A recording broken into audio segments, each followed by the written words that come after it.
Hello and welcome to Bored Stupid. My name is Wayne. And I'm Matt. And this is another episode in our journey through time. Yes, we went back in time and then we catching up with the ages. Absolutely. This is our history of the winners of the Spiel des Jahres. And I said it right this time. Did you? I think you so. Sure? Spiel des Jahres. Sorry, comments. I read about the the internet went wild. They went crazy. I've been saying it wrong for years because I read these things. I didn't hear it or listen to it. So. That was hard. I read a lot of very harsh comments on your accent. Spiel des Jahres. So there we go. Sure? No, but I'm going with Spiel des Jahres. So, and we are going into the 2000s with this episode. We've done the 80s when the start of the Spiel des Jahres, yes. and you can see that video. And we talk about the history of it and how it works. And then we went into the 90s, which was a great one. We had the revolution of modern board gaming with Catan and with El Grande and some incredible games. And you see some of those big famous designers start to make some big hits. And now we're settling into some of the stuff that you might be slightly more familiar with as we move into the 2000s, Matt. So it's Christina Aguilera time now.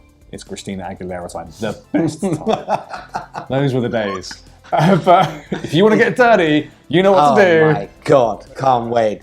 You need to hit the subscribe button. The subscribe button. Get naughty with us as we look at the noughties of board gaming. Absolutely, amazing. Get a little bit naughty. And if you want to be even more naughty, you can get a 10% discount with our link down in the description with the Into the AM. So you can buy some naughty t-shirts. They're not naughty t-shirts, they're nice very t-shirts. geeky. They're wonderful. They're completely opposite from naughty. Very nice t-shirts. Or use our Bored Stupid code, which you can see on the screen as well. Have a look on the website. There's some fantastic geeky t-shirts and leisure clothes that you're gonna fall in love with them. The fits and the materials and the graphics are absolutely I'm over waiting the on another top. delivery, so absolutely get involved. Over the top, and they come out with new design every week basically. So just like go there, click on the description, the link in the description.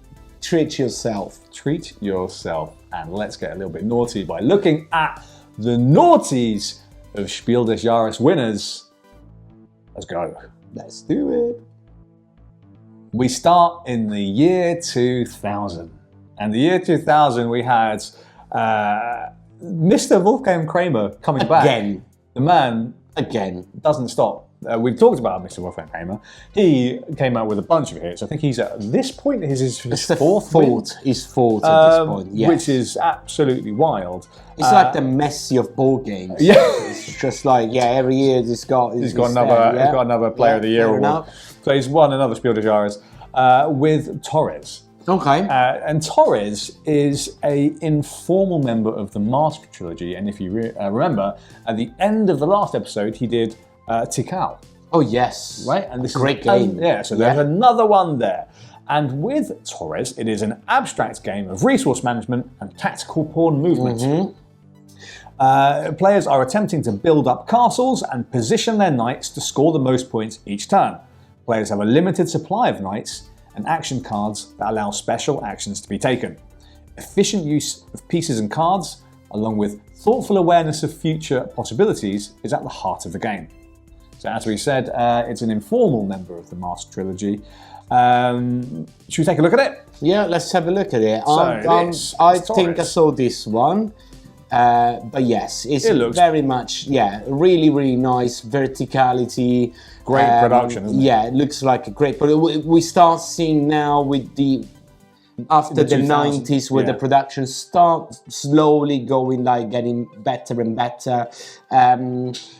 That's a good point. This is the start of that, really. Yeah. You start to see it really improve. You start seeing that the board games are not anymore a flat surface with a meeple per player. Yeah. You start seeing more and more, and of course the production is getting easier and the cost is getting better. It's just like, it's really interesting. I never played this one. I would like to play it. Yeah, absolutely. But you would like to play it.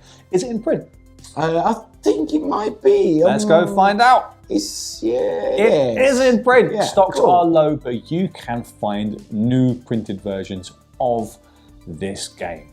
And at this point, we can start talking about a couple of notable nominees, not for every year, but in this year, a nominee worth mentioning is Bruno Ferduti, another amazing designer, his game Citadels. Oh, I do know Citadels. Citadels is a fantastic game. This one did not win. Okay. But a worthy runner-up to a worthy winner. Okay. In Torres. Well, let's go to 2001. Let's do it.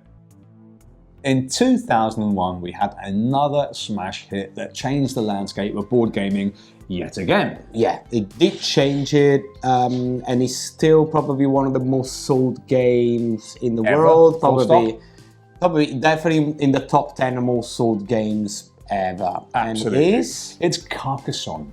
Carcasson by Klaus-Jürgen Reder is a phenomenal game. It's still a great game, still holds up.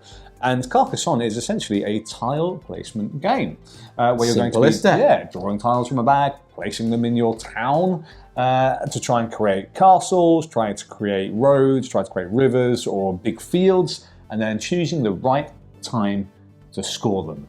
Yeah, and it's super simple for everybody to learn. So it's one of those games that everybody can learn in 5 minutes, probably. Yeah, not that you're gonna win, but you can learn the rules pretty quickly. It's one of those like very good ones that that's why it probably is a modern classic. Yes.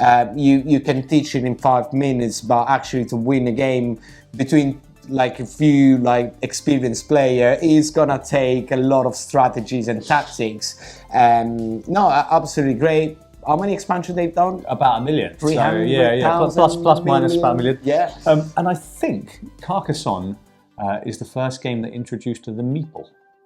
Woo! To the modern meeple. The meeple as we know it. Yeah, fair enough. Yeah. Which is a reason for it to stay in history forever, I believe. Yeah, it's more enough than anything else. Yeah, it's gonna be one of the games that's gonna stay in history forever, and I'm happy that it took kind of like it went large with the general public as well, and it took over some of the monopoly or risk that type crowd. Yeah. Sometimes you now see people are like, would like, I like Carcasson. I was like, fair enough. At least Catan, it's one of those, at least you don't like Monopoly. Like that's not the first board game that comes to your mind when you're talking about board games. So absolutely. I think that's great. I don't need to say or ask you if it's in print. It is absolutely in print. Should we move on? Printing it right now. Yeah, probably right now. It's printing money, mate. Should we move on to 2002? Yeah, 2002. In 2002, the winner was a game called Villa Petti by Bill Payne. Villa Petti is essentially a stacking game, a dexterity game of building this sort of Art Nouveau villa, this wild villa. And it's very interesting indeed. I mean, if we just take a look at it, Matt, I mean, have you ever seen Villa Petti? Do you know this game? No, I don't. I never heard. I'm ignorant in it, and no, I don't know what it is. Well, let's take a look at it, shall we? So look at that. What is that? That is one of the structures you can build. Like, when you build it, you take a piece from the bottom and you add it to the top, almost Jenga. So it's a Jenga made of levels. Yes, the uneven levels. No, I did not ever seen this game. Ever played this game? Would you play it? Maybe if I'm drunk, yeah. No, it must be fun. I don't understand why it's called Villa Paletti, because Paletti in Italian means like a paletto is like a little rod. Okay, and that's the thing that you're using to build the levels. I do understand. Yeah, I do get the joke there. Do I play this or Jenga? I might play this instead of Jenga. Okay, fair enough. Okay. Do you think it's still in print? No. Yes, it is still in print. I have my notes in the wrong place. Doesn't matter. So Villa Petti is absolutely in print. You can still get it now. I don't know how long for. But what's more interesting about 2002 is the game that was nominated but didn't win, which is the very famous Puerto Rico. Villa Paletti. Now, with all due respect to the designer, how did Villa Paletti won on Puerto Rico? That is legendary. Is Probably, yeah, it's probably in the top 100 on BGG. It's definitely one of the best game ever made. Yeah. How did you? I don't understand. I don't understand either. However, let's talk about Puerto Rico a bit. That was a game that essentially popularized the idea of I do a thing on my turn, but then everyone at the table gets to do that thing. But because I chose it, I get a bonus version. Yeah. And that was also then re-innovated by games like Rising Sun, one of my favorite games of all time. So Puerto Rico is a phenomenal, amazing game. Incredible. And it's getting a new version by Awakened Realms as well. Yes. If you don't know about it, this is a little paragraph hype factor for you, if you know what we're talking about. The new Puerto Rico version from Awakened Realms is a reprint with a lot of nice little bits. Reimagining. It's coming out really soon on GameFound, so keep an eye on it. I'm so excited about that. Absolutely. End of paragraph. End of paragraph, absolutely. And we can talk about Villa Petti, which is on BGG as a 6.4. Still relatively solid. Okay. But then obviously Puerto Rico is a 7.9. And we're talking about a Jenga that didn't really made it big. It won an award. Won the Spiel Des Jahres. But Jenga is still big, and it's still Jenga. But if you guys have Villa Petti, let me know. I'd rather play Puerto Rico. Yeah.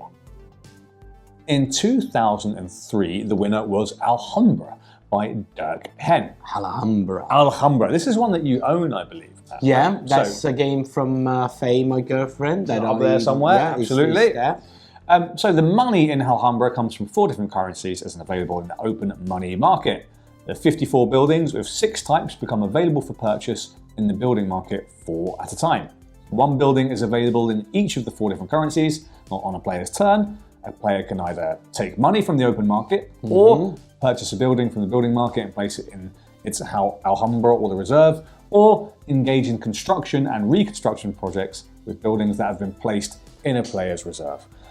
The game rewards efficiency, as when a player purchases a building from the market for the exact amount of money, the player may take another turn. So this is an interesting game. I've not played Alhamra, but I know about Alhamra. Yeah, I played last time like a long time ago. I will not say it's my favorite game. Okay. But I will not say it's a bad game. All right. It is in print. Absolutely it is, still. yeah. And what you'll start to notice as we start to get through to the mid to late 2000s and beyond, these games will just be in print for a while, and they're just in print. Well, yeah, we're talking about, at the end of the day, like 20 years ago. Yeah, so, and if they're popular and they win awards, they'll typically still be yeah. It is a 7.0 on board. Yeah, fair enough. It's a classic at the end of the day, and it ended up being a classic. It is a classic. It's Alhamra. In 2004, there was another world-breaking, game-breaking, industry-breaking drop. Probably the biggest one ever in the history of the modern board gaming. Possibly the biggest one ever, and this was actually Alan R. Moon's second crack at the Spiel Des Jahres. Okay. And he came back with Ticket to Ride. I mean, if you're going to come back with a hit, is he not Ticket to Ride at today as popular as something like Monopoly? There or thereabouts. Maybe not, but it's like on the scale of board games, it's one of the most widely known, widely played mass market games. If you go to Sainsbury's or Walmart or Waterstones or whatever, where you can find board games, you'll definitely find a copy of the 1000 version of Ticket to Ride. And it's still better than Monopoly. So fair enough. If we can remove Monopoly and just have Ticket to Ride in the shops, yeah, absolutely. Ticket to Ride is a fantastic game. I've got in my notes here, I'll just put no information needed, because Ticket to Ride is a hand management game. That's what it is. You're going to be drawing cards on your turn, or you're going to be playing cards and then placing trains onto a lovely board to then create routes. You're either going to have routes that are pre-existing that you're trying to get, which give you a load of points at the end, or just create routes for the sake of getting points. And you can play Ticket to Ride in a couple of ways. You can play it pretty chill, You can play with mom and dad Yeah. and be like, yeah, we're building train. Or you can build a cutthroat, basically. You can be a cutthroat, ruthless rail entrepreneur that is here to screw you. And it is amazing because with the simple placement of one train using one card, you can cut someone off of like 20 points. It is brutal. It's an absolutely genius design. Yes, it is. Yeah. That is an endless design at this point. It's A lot of other games have copied that mechanics of what Ticket to Ride is based on. Really popularized sort of route building, right? In the biggest possible way. And they made it like, again, you got million different types. You got the original one, you got the American one, you got the London one, the two-player one, you got the Legacy one, you got you got a Ticket to Ride version for every single city. They got a tube on underground network. But the game isn't good. It's just a you can't argue. Can't argue with it. It's a great game. You can argue that it's not the game that you would like to play every day. Yeah, or you can argue that you've played too much of it. But if someone sets it on the table, I mean, you got it there. I'll play I'll still play Ticket to Ride. Yeah, I'll still play it, mate. And it's a great, you know which version, if you're looking to intro your kids, if you got kids and you want to intro your kids to board gaming, Ticket to Ride My First Ride is an absolute gem of a game for kids. I think it's rated like between 4 and 10, something like that. It's great. It's made for kids, and it lets you parents or you grandparents or aunt and uncles play with kids, and it's great. It's great. The only thing of note in 2004 as a nominee was Reiner Knizia's first appearance since 1998. And which one was? With his nominee Ingenious, which I haven't played, but at this point, just bear in mind, Reiner How many Knizia, times has been on the list? he's not won one at this point. He has still not won one. He's getting there. He's got to be getting close at this point. But remember, in 1998, he came out with Tigris and Euphrates, and that didn't win. So if that's not going to win... Yeah, and which one was the one that won? Or that weird that game? was Alan Armoon. Alan Armoon, the Ticket to Ride designer, but with Elfenland, which is a very weird game. But he came back and he smashed it with Ticket to Ride. Do you want to dig into the next year? Let's We're going do it. 2005. In 2005, the winner was a game called Niagara by Thomas Leaksking. Sorry, Internet, I can't say that. But that's my fault. Below. Comment below. Hate comments below. Hate comments below. No hate comments for Thompson. So, in Niagara, it's set in the not particularly safe world of rushing waterfalls. Players will play as adventurers, and the first player to be able to claim ownership of 5 jewels is the winner.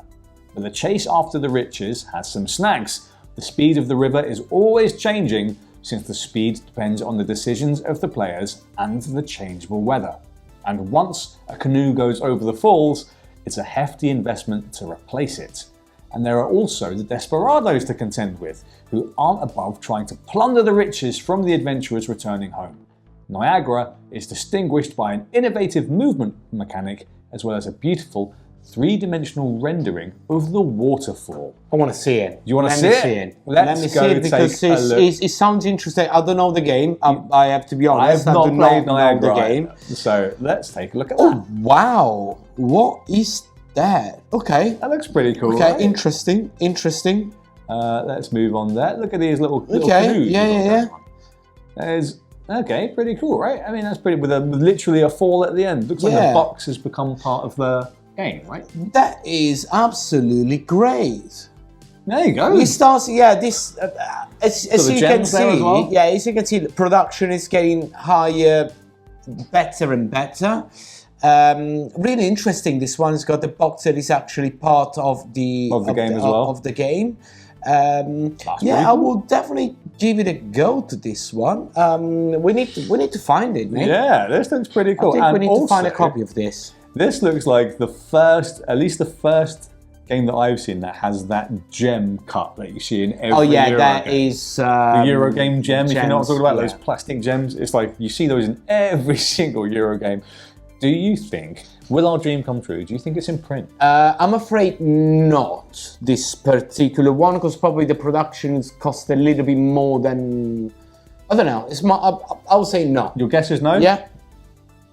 You're right, it's not in print. I think it's very particular how the box become like a part of the Like of the Cleopatra, board. that part of the game, yeah. The fact that it's got those gems, the canoe, that it's canoes, got a everything goes very in it. specific shape, that is making less profitable for keeping in print. But some used ones. that was my thinking. Yeah, but so some used ones are available, but as of now, there is no current printing and no new copies available. It is a 6.5 on Board Game Geek, so a solid design, but not exceptional. No, you know what? If I find a second-hand copy somewhere, I'll probably get this. It looks super just fun, to try it, because it looks very different from interesting. yeah. Yeah, absolutely. Must have won for a reason, and that was Niagara. Let's move to 2006. In 2006, I think route building games were becoming more popular because of Ticket to Ride, and the winner was a game called Thurn and Taxis by Andreas Seyfarth. Never heard of it. Never, ever. Well, Andreas Seyfarth you'll know because he did Puerto Rico. Oh, fair enough. So fair play. So he managed to win with a game that he should have won with. I think maybe the judges gave it to him. is it like oh, he should have won? He should have won. Let's give it to him this year. Yeah, okay. Maybe Compensation. Yeah, okay. compensation win. What is this game about? In Thurn and Taxis, players build post office routes across Bavaria and the regions around it, collecting bonus points in various ways. The board will show a map of all the cities with roads leading from one to its neighbours. There are various coloured regions around the board, most with 2 or 3 cities, and a large region with all the Bavarian cities in the centre. Players build postal routes from city to city so that each city is adjacent to the next city on the route, and that there is a road connecting them. So it's essentially route building, right? Yeah. It's a route building game, much like Ticket to Ride in some way. Okay. Should we take a look at it? Yeah, I can imagine it to be brown, like very brown. You're right. It's The description of the game gave me the color brown.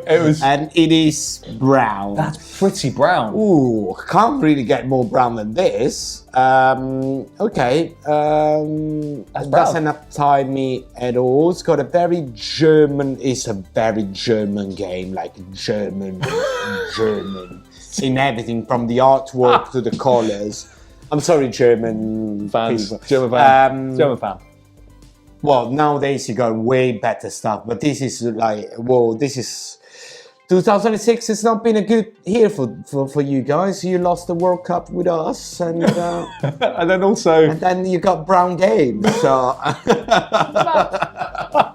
there you go. I'm really sorry, guys. It's a joke. It's a joke. Okay, so there we go. Do you think it's in print? No, absolutely not. No, and also I've got the notes here. I can't find it anywhere. I will say, thankfully, it's not. You'll probably find if you really want to play it, Matt. We could probably find a copy at Essen. Well, in German with the German rules. Fair enough. The BGD scores at 7.1. So it's actually more than solid. Okay, it's a good game. It just looks brown. It looks brown, mate. Fair enough. The game of notes as a runner-up this year was again. Ryan Konieczny can't get a break, mate. He's another runner-up. Okay. Blue Moon City. Okay. Another classic game. Yeah. And sadly enough, he didn't win then either. But Thurn and Taxis, solid game, 2006. Let's go 2007. Let's go. In 2007, I think tile placement was the thing. People wanted to repeat the success of Carcasson, and so we had a game called Zularetto by designer Michael Schacht.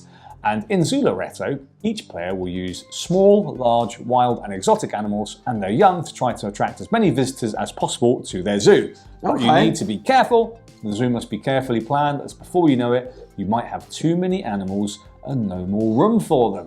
Luckily, your zoo can expand, and the zoo of this is a family game.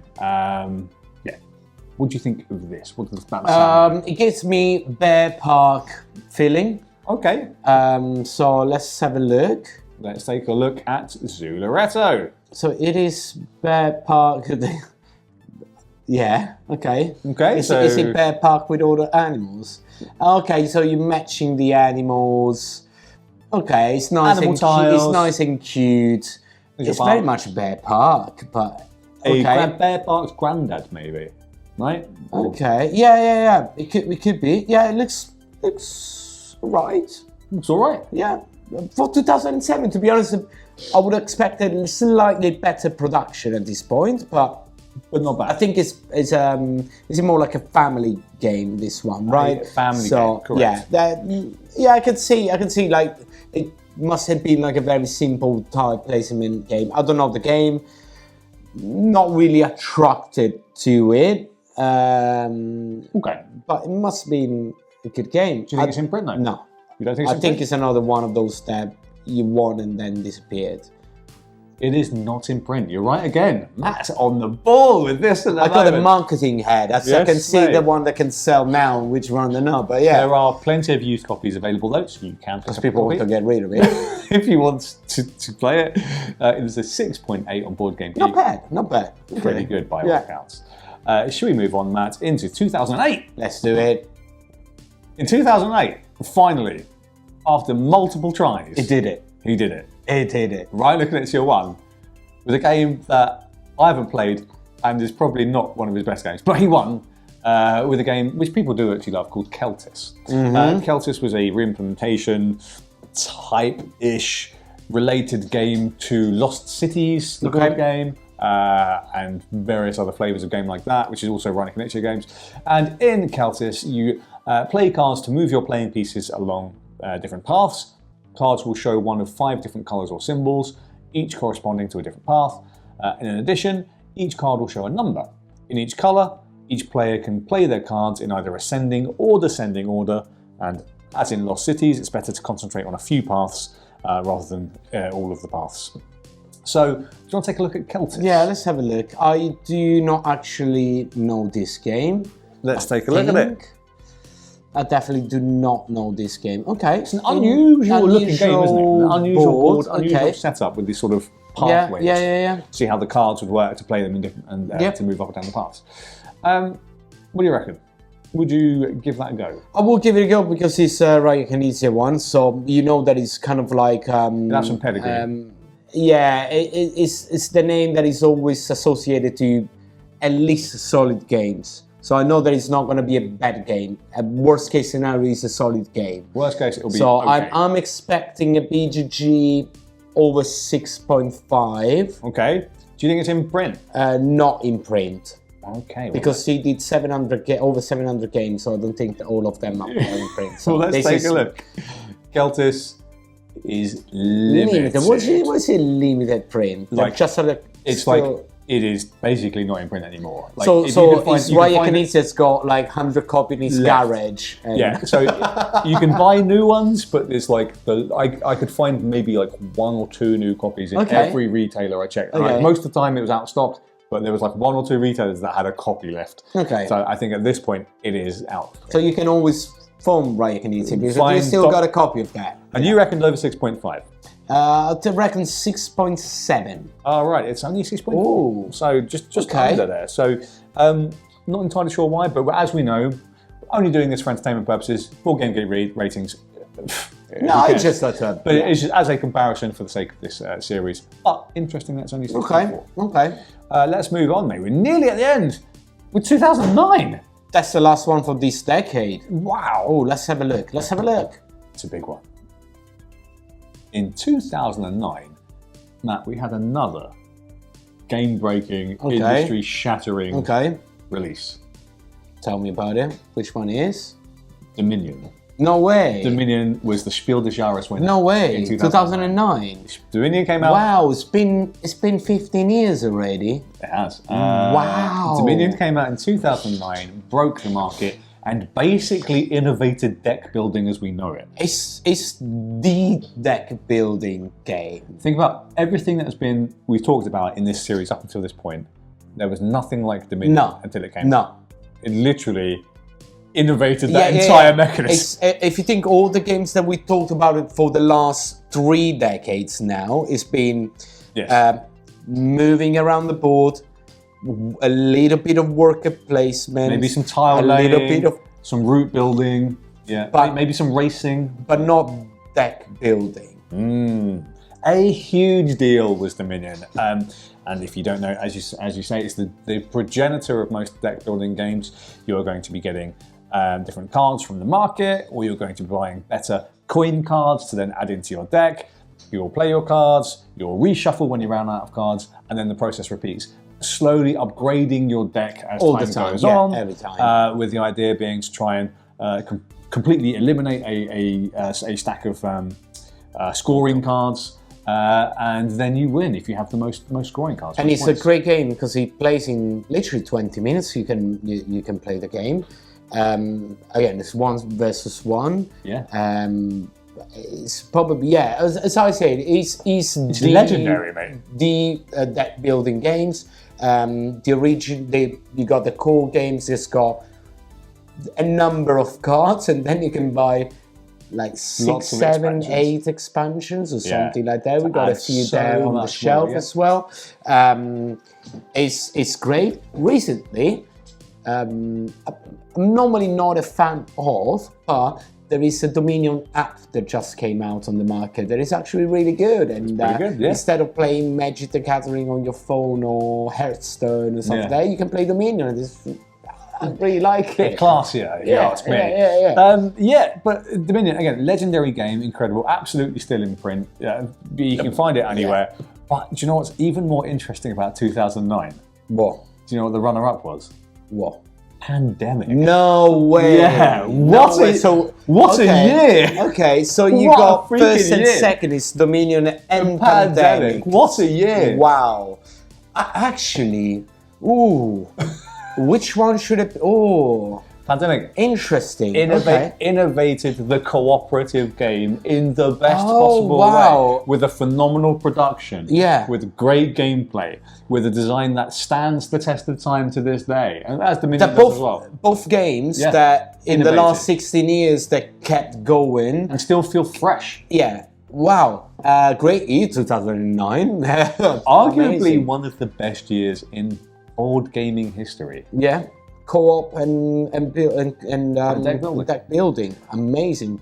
And what a year to end on, Matt. What a journey that was. That was great. We ended up on a high. Real high note. A couple of surprises. A couple of dates that I didn't remember, but that was absolutely great. And as we say, we start getting to the recent age, more modern gaming age. Yeah, and we start seeing production getting better, artworks getting better. Yeah. This not being just like a very niche hobby, but just getting a little bit wider enough for the publisher and to spend a little bit more money into the production. Absolutely. Absolutely amazing. And loving this. Yeah, and what have we seen in this decade? We've seen massive mechanism hits like deck building and the cooperative game, and with the tile placement with Carcasson, and with the route building really coming out as well.